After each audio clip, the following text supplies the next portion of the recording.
الحمد لله رب العالمين والصلاة والسلام على سيد الأنبياء والمرسلين أما بعد فأعوذ بالله من الشيطان الرجيم بسم الله الرحمن الرحیم۔ لیلۃ القدر ہے کیا؟ یہ ایک خوبصورت عظمتوں اور برکتوں والی رات ہے جس کے بارے میں اللہ نے پہلی بات ارشاد فرمائی کہ انا انزلناہ فی لیلۃ القدر، کہ ہم نے قرآن عظیم برہان رشید کو لیلۃ القدر میں نازل فرمایا۔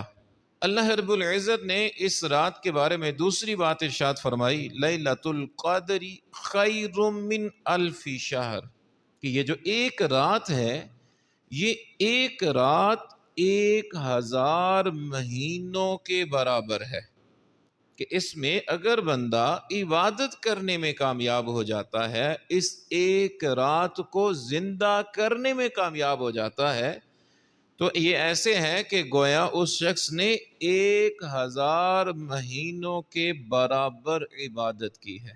اب ذرا کیلکولیشن اگر کریں، سوچیں، غور کریں کہ 1000 مہینے ہوں تو وہ کتنے سال بن جائیں گے، کتنے سال بن جائیں گے۔ اللہ کا کرم اور فضل کتنا ہے کہ ہم نے صرف ایک رات عبادت کرنی ہے۔ وہ رات بھی کتنی ہوگی؟ سورج غروب ہوا، وقت شروع ہو جائے گا، سورج صبح طلوع ہوتا ہے، وقت ختم ہو جائے گا۔ یہ ایک رات کا مختصر حصہ، اور اس مختصر حصے میں اگر ہم عبادت کر لیتے ہیں، اللہ کریم 1000 مہینوں کی عبادت کا ثواب عطا کرتا ہے۔ اور یہ ایک ایسی رات ہے کہ آقا دو عالم صلی اللہ علیہ وسلم کو اس رات میں عبادت کرنا، اس رات کو تلاش کرنا، اس رات کے لیے جستجو کرنا، یہ بڑا محبوب تھا۔ بخاری شریف کی حدیث ہے، آقا دو عالم صلی اللہ علیہ وسلم ارشاد فرماتے ہیں، لوگو لیلۃ القدر کو تلاش کرو، لیلۃ القدر کو تلاش کرو۔ کب تلاش کرنا ہے؟ ارشاد فرمایا رمضان کے آخری عشرے میں تلاش کرو۔ اب آخری عشرے میں 9-10 راتیں، 9-10 دن آ جائیں گے، تو محبوب علیہ الصلوۃ والسلام نے فرمایا کہ آخری عشرے کی طاق راتوں میں لیلۃ القدر کو تلاش کرو، تو یہ ٹوٹل 5 راتیں بن جائیں گی۔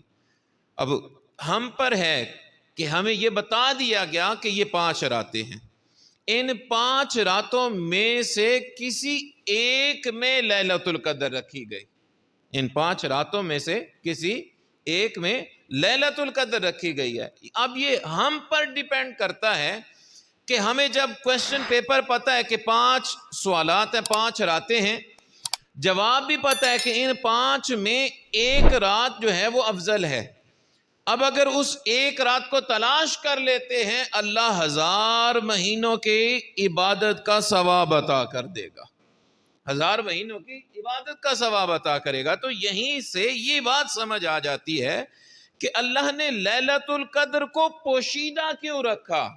اگر بتا دیا جاتا کہ یہ ایک رات فلاں رات ہے، 21 ہے، 23 ہے، 25 ہے، 27 ہے، 29 ہے، کوئی ایک رات ہے، تو ہم کیا کرتے؟ بس اس ایک رات میں عبادت کرتے، اس ایک رات میں زیادہ عبادت کرنے کی کوشش کرتے، بقیہ راتوں کی جو عظمت ہے وہ کم پڑ جاتی۔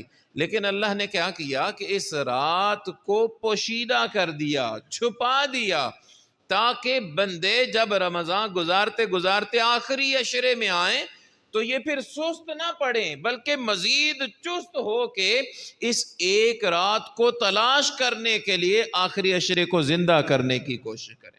یہی وجہ ہے محبوب علیہ الصلوۃ والسلام اس آخری عشرے میں اکثر اعتکاف فرمایا کرتے تھے، اور اعتکاف کا بنیادی مقصد لیلۃ القدر کی تلاش ہے۔ لیلۃ القدر کی مختلف علامات احادیث طیبات میں بیان ہوئی ہیں۔ ایک جو بنیادی سی اور کامن جو نشانی ہے، علامت ہے، مسلم شریف میں بیان ہوئی، ارشاد فرمایا کہ جب یہ رات آئے، وہ چاہے 21، 23، 25، 27 یا 29 میں سے کسی بھی رات میں ہو، تو رات گزار کے جب ہم صبح کریں گے تو وہ صبح زیادہ روشن ہوگی. صبح سے مراد یہ فجر کا وقت ہے کہ جب ہم فجر کے لیے اٹھیں، سحری کر کے آ جائیں گے تو اس وقت جو روشنی ہے وہ عام دنوں کی بنسبت زیادہ روشنی نظر آئے گی. ہاں ایک بات یاد رکھیے گا، ایک حدیث طیبہ میں مضمون ملتا ہے. آقا دو عالم صلی اللہ علیہ وسلم نے صحابہ سے ارشاد فرمایا، اے میرے صحابہ، مجھے بتایا گیا ہے کہ اس سال لیلۃ القدر، لیلۃ القدر رات جو ہے وہ رات ہوگی کہ جب ہم رات گزار کر فجر ادا کریں گے تو ہماری پیشانیوں پر گیلی مٹی لگی ہوئی ہوگی. ہماری پیشانیوں پر گیلی مٹی لگی ہوئی ہوگی. صحابہ فرماتے ہیں کہ یہ پہلی 21ویں رات جیسے یہ اعتکاف شروع ہوا، 21ویں رات کو کچھ بارش ہوئی، اور جب ہم صبح مسجد میں نماز ادا کرنے کے لیے گئے تو زمین تھوڑی تھوڑی گیلی تھی. ہم نے سجدے کیے تو پیشانی پر گیلی مٹی لگی ہوئی تھی. تو ہم جان گئے کہ یہ 21ویں رات شب قدر کی رات ہے. یہ ایک صرف واقعہ ہے، وگرنہ یہ رات جو ہے وہ 5 راتوں میں سے کسی ایک میں رکھی گئی.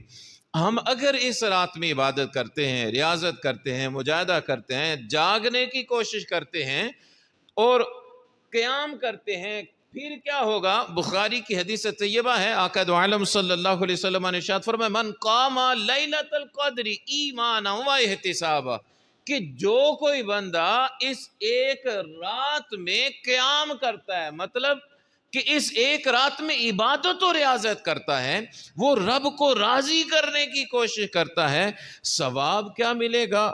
غفر لہ ما تقدم من ذنبی، فرمایا جتنے گناہ پہلے ہو چکے اللہ ایک رات کی عبادت کے صدقے سارے معاف فرما دے گا. جتنے گناہ ہو چکے صرف ایک رات کی عبادت کے صدقے معاف ہو جائیں گے. اس رات میں جہاں ہمیں ذکر اذکار کرنا چاہیے، تلاوت کرنی چاہیے، درود شریف پڑھنا چاہیے، وہیں پر ایک بڑی خوبصورت سی دعا ترمذی شریف کے اندر موجود ہے. حضرت عائشہ صدیقہ طیبہ طاہرہ رضی اللہ تعالی عنہا سے پوچھا گیا کہ اگر آپ کو پتہ چل جائے کہ یہ رات لیلۃ القدر کی ہے تو آپ اس رات میں کیا کریں گی؟ تو حضرت عائشہ صدیقہ رضی اللہ تعالی عنہا فرماتی ہیں کہ اس ایک رات میری زبان پر فقط ایک جملہ ہوگا. اس رات میں میری زبان پر فقط ایک جملہ ہوگا. وہ جملہ کون سا؟ ایک دعائیہ جملہ ہے. اور وہ جملہ کون سا تھا؟ اللہم انک عفو کریم تحب العفو فاعف عنی. یا اپنی زبان میں، مادری زبان میں کر لیں، ہر 2 صورتوں میں چلے گا. اور کتنا خوبصورت وظیفہ ہے. اور وہ وظیفہ، اس کی خوبصورتی اور زیادہ کیسے بڑھ جاتی ہے کہ وظیفہ بتانے والی کون ہے؟ ہماری امی جان حضرت عائشہ رضی اللہ تعالی عنہا. وہ جنتی خاتون یہ وظیفہ ہمیں دے رہی ہیں. تو کوشش کرنی چاہیے کہ اس رات کو تلاش کریں اور اس رات میں ہم زیادہ سے زیادہ یہ وظیفہ کرنے کی کوشش کریں. جو گزر چکی وہ گزر چکی، اب آنے والی 27ویں اور 29ویں 2 راتیں رہ گئی ہیں. ان دونوں راتوں میں اس وظیفے کو زیادہ سے زیادہ ہم ادا کرنے کی کوشش